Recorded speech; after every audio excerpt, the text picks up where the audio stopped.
படத்தின் வசனம் எடுத்த சூப்பர். படத்தை பற்றி இயக்குனர் ஆதம்ப அவர்கள் ஒரு சில வார்த்தைகள்.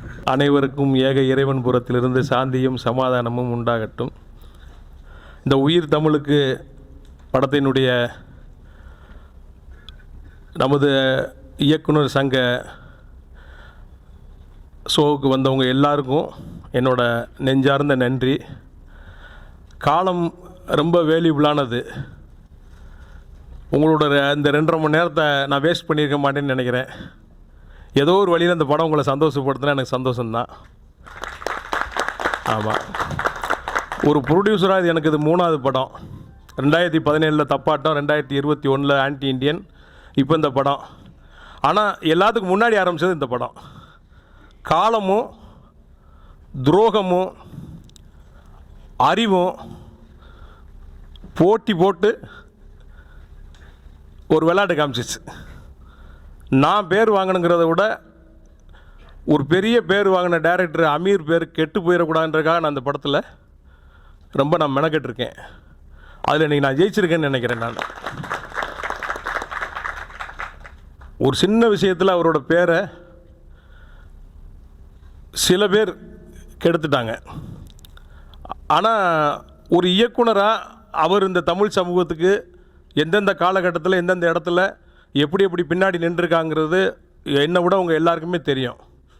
நம்ம யூனியனுக்கு பெருமை சேர்த்த பல இயக்குனர்களில் அவர் ஒருத்தர். இந்த மேடையில் எப்படி இருக்காங்களோ நம்ம முன்னவர்கள், இது மாதிரி இந்த இயக்குனர் இனத்துக்கு பெருமை சேர்த்த இயக்குனர்களில் அவரும் ஒருத்தர். அதனால் இந்த படத்தை பொறுத்தவரையில் இப்போ நல்ல ரிவ்யூஸ் வந்துக்கிட்டு இருக்கு. நான் உங்கள்கிட்ட வைக்கிறது ஒரே ஒரு கோரிக்கை, நீங்கள் வெளியே வரும்போது இந்த படம் தொடர்பான உங்களுடைய கமெண்ட்ஸை கொடுத்தீங்கன்னா இந்த படத்தோட வெற்றிக்கு அது பெரிய உறுதுணையாக இருக்கும். அது இன்னும் அடுத்த கட்டத்துக்கு நம்மளை நகல வைக்கும்.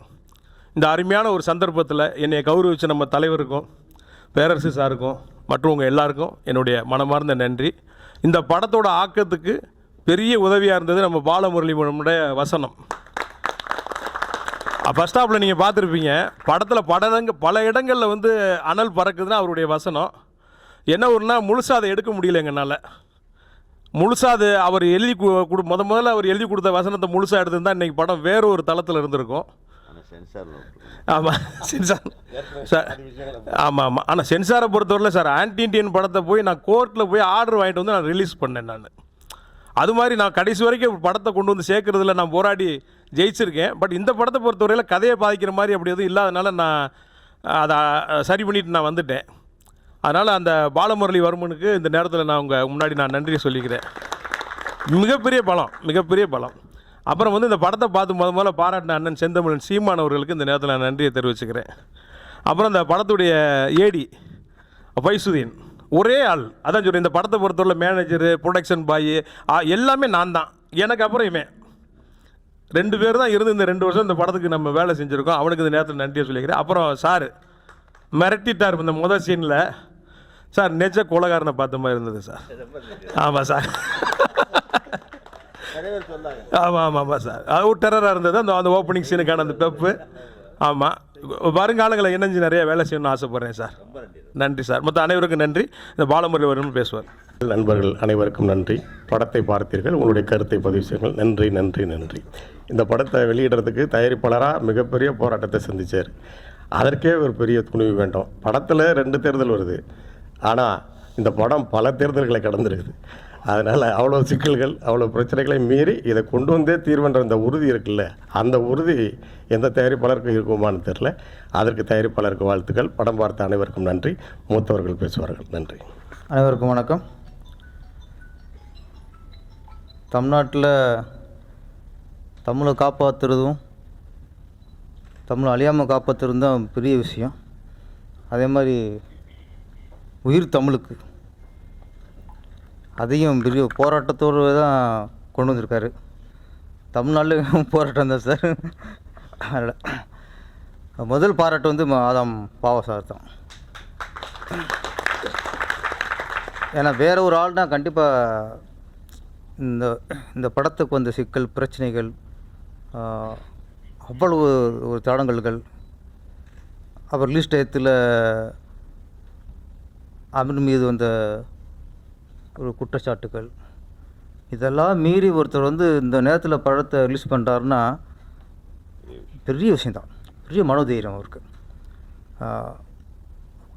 மற்றவெல்லாம் பயந்துருவாங்க, ஏன்னா அந்த சூழ்நிலைகள் இந்த நேரத்தில் சரியாக வருமா அப்படின்னு. ஆனால் இந்த நேரத்தில் தான் ரிலீஸ் பண்ணணும்னு பண்ணார் பாருங்க, அதான் ஆதம் பாவா.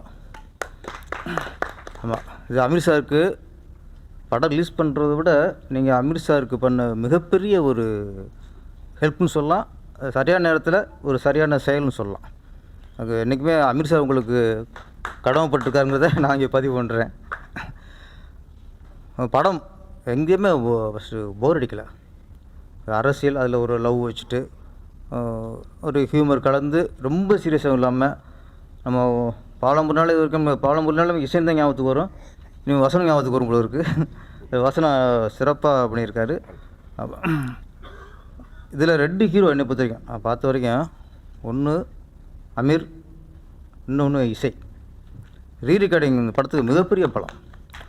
பல இடங்களில் ரீரிகார்டிங் தான் தூக்கி நிறுத்தியிருக்கு. வித்யாசாகர் சார் நான் அவருக்கு கண்டிப்பாக பாராட்ட தெரிவிச்சுக்கணும். நல்ல அந்த பெரிய ஒரு மாஸ் ஹீரோக்குள்ள அந்த ஒரு டெம்போ கொடுத்துருக்காரு, உண்மையில பாராட்டணும். இல்லை யார் நடித்தாலும், அஜித் நடித்தாலும், விஜய் நடித்தார், இதைத்தான் அவர் பண்ணியிருக்க முடியும், அந்தளவுக்கு பண்ணியிருக்காரு. இசை ரொம்ப பக்கபலம். இந்த படத்துக்கு இன்னொரு பக்கபலம் நீங்கள் தான். வெளியில் நீங்கள் உங்களுடைய விமர்சனங்களை பதிவு பண்ணுங்கள். இந்த படம் நல்ல ரிவ்யூ வந்திருக்கு, எல்லா விமர்சனமே பாசிட்டிவாக தான் இருக்குது. இப்போ உங்கள் விமர்சனமும் இதில் சேரும்போது இன்னமும் இந்த படம் இன்னமும் அதிகப்படியாக வசூல் வர்றதுக்கும் வெற்றி அடைகிறதுக்கும் ஏதுவாக இருக்கும். நன்றி, வணக்கம். என்ன எல்லாம் அமைதியாக உட்காந்துருக்கீங்களா? ஓகே தானே? படம் ஒரு கைத்தட்டுங்க. படம் ரொம்ப டல்லாகிடுறீங்க அப்பப்போ. ரொம்ப கேலப் பண்ண வேண்டாமா? நம்ம முன்னாள் செயலாளர் அவர் அமீர் அவர்கள், அவர் வந்து அவருக்காக நம்ம நிற்கணும் இல்லையா? ஸோ அதுக்காகத்தான் இந்த ஷோவுக்கு வந்து நானே இவ்வளோ நேரம் வந்து இங்கே தான் இன்னும் 2-3 ஃபங்க்ஷன் அட்டன் பண்ணேன்னு ஒரு ஃபங்க்ஷனை மிஸ் பண்ணிட்டேன்.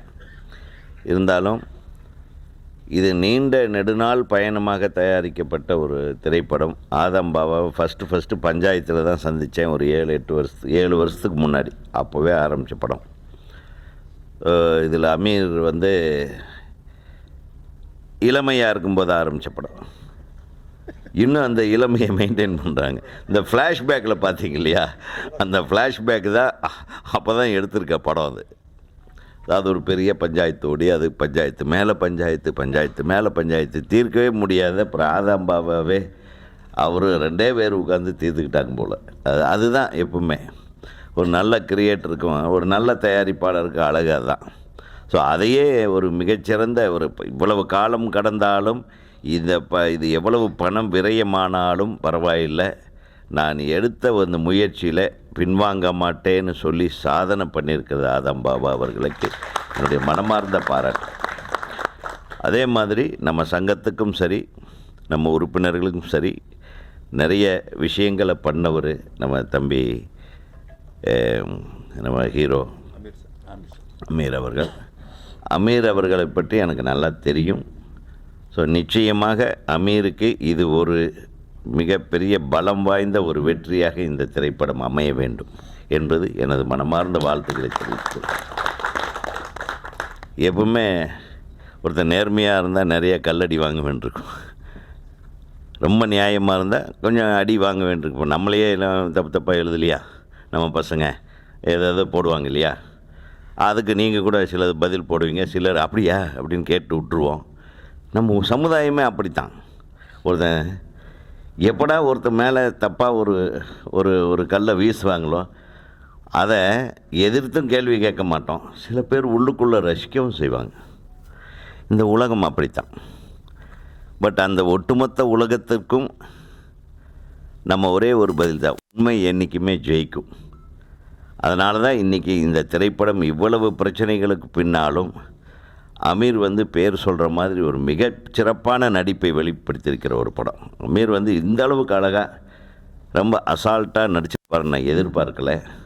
அமீர் ஒரு மிகப்பெரிய நடிகராக வருவதற்கு இந்த படம் மிகப்பெரிய உதவியாக இருக்கும் என்று நான் நினைக்கிறேன். தம்பி அமீர் அவர்களுக்கும் அதே மாதிரி நம்ம பாலுமுரளி அவன் இப்போ பயங்கரமாக எழுதியிருக்கான்ப்பா. ரொம்ப ரொம்ப சந்தோஷமாக இருக்குது எனக்கு. ஏன்னா பாலமுரளி அடிக்கடி சந்திப்போமே தவிர இது ஒரு சாதனையாக நான் கருதுகிறேன். உங்களுக்கு என்ன வாழ்த்துக்கு, சீக்கிரம் அவரை வச்சு கூட ஒரு படம் பண்ணுங்கள். பாலமுரளியை வச்சு இவரை வச்சு இன்னும் நிறைய பேர் இருக்காங்க சார், பின்னுவாங்க. கொஞ்சம் இடம் கிடைக்கலையேன்னு பார்த்துட்ருக்காங்க. நீ ஒரு லைனோட விட்டுரு, இன்னும் அடுத்தடுத்த லைன் மற்ற ஆளுகளுக்கு. ஆக ஆதாம்பாவா நமக்கான ஆள். அதுக்காக நம்ம ஒரு பெரிய கைத்தறி. நம்ம எத்தனை இயக்குனர் சங்க உறுப்பினர்களை இயக்குனர் சங்கத்தோடு தான் அவர் ட்ராவல் பண்ணியிருக்காருன்றது மிகப்பெரிய விஷயம். ஆதாம்பாவா அவர்களை நம்ம கொண்டாடுவோம். அப்படியே நம்ம ஒரு அமௌண்ட்டை கட்டி சேர்ந்துருங்க, செலவோட செலவாக. நீங்கள் இல்லை எந்த நேரமே கிடையாது, நீங்கள் எதை பற்றியும் கவலைப்படாதால். இது ஜுஜுபி மேட்ரு. நம்ம சங்கத்தில் ஒரு உறுப்பினர் ஆகிட்டா நாங்கள் உங்களை உள்ளே வச்சு செஞ்சுக்குவோம். ஆல்ரெடி உறுப்பினர் இல்லை உள்ளே வச்சு எப்படின்னா இன்னும் நிறைய படங்கள் எடுக்கிறதுக்கு நாங்கள் எல்லாம் கதைகளை சொல்லுவோம். எங்கள் பசங்க பின்னி பெடல் எடுத்துருவாங்க. அவங்களெல்லாம் என்கரேஜ் பண்ணோம் சார்.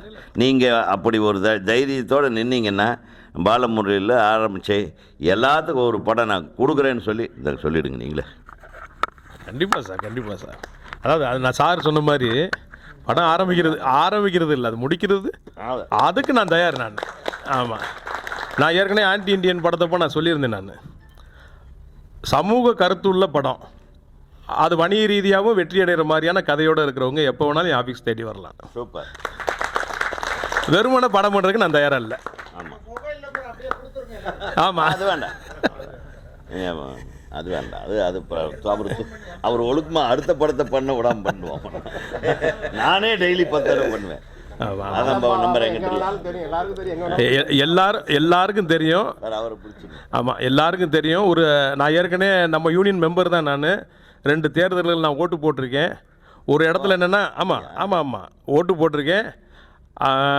2008 நாளை இயக்குனர் அணின்னு ஒன்று ஃபார்ம் பண்ணதில் நான் தான் முக்கியமான ஆள், எல்லாருக்கும் தெரியும். அப்போ நம்ம யூனியன் ஆமாம் அவ்வளோ பெரிய கலவரத்துக்கு நானும் ஒரு காரணம். ஆமாம். அப்புறம் அதன் பின்பு பாருங்கள், படுத்திருந்த நம்ம யூனியன் எந்திரிச்சிருச்சு, அப்புறம் வளர்ந்துச்சு, கட்டடமாச்சு. இன்றைக்கி அப்படியே எப்படி வச்சுருக்காங்க பாருங்கள் நம்ம மெம்பர்களை. இதுக்கு நானும் ஒரு சின்ன காரணமாக இருந்திருக்கிறேன். அது இந்த நேரத்தில் நான் சொல்லிக்கிறேன். அப்புறம் பின்னாளில் வந்த நாட்களில் என்னென்னா என்னோடய கார்டு டீப்ரமோட் பண்ணிட்டாங்க. அது என்னென்னா, நான் சார்கிட்ட கேட்டேன், செல்வமணி சார்கிட்ட, இல்லைப்பா அமீர் செக்ரட்டரியாக இருக்கும்போது உன்னை மெம்பர் ஆகியிருக்கிறான், அதனால் அவன் கையெழுத்து போடாமல் இருக்குன்ட்டு. அதனால் அந்த கையெழுத்து மறுபடியும் அமீர்கிட்ட வாங்கிட்டு. ஆமாம் இல்லை, பழைய பாம் இல்லை, அப்போ இருந்த பாம்பில் அவருக்கும் சேர்ந்தது நான். அதனால் வாங்கிட்டு. ஆமாம், அது ஒன்றும் இல்லை சார், பணம் கட்டுறது பிரச்சனை இல்லை, எனக்கு அந்த சீனியாரிட்டி வேணும், கௌரவமாக நினைக்கிறேன் நான். நம்ம யூனியன் மெம்பராக இருக்கிறது, ஏன்னா நான் ஒரு தயாரிப்பாளராக இருக்கிறத விட நான் ஒரு இயக்குனராக இருக்கிறத கௌரவமாக நினைக்கிறேன் நான். அதனால் எனக்கு அதை செஞ்சு கொடுங்க சார். மீண்டும் ஒரு முறை நன்றி. உங்களோட பதிவு எனக்கு ரொம்ப முக்கியம். தயவு செய்து அதை மட்டும் எனக்கு கொஞ்சம் பண்ணி கொடுங்க. இந்த ஷோ இந்த ஷோ நெறியாளர்களாக இருந்து நடத்தி கொடுத்த நம்ம நம்பிக்கும், பிரபாகருக்கும், நம்ம அசோக் அண்ணாமலை அவர்களுக்கும் நன்றி. அடுத்தது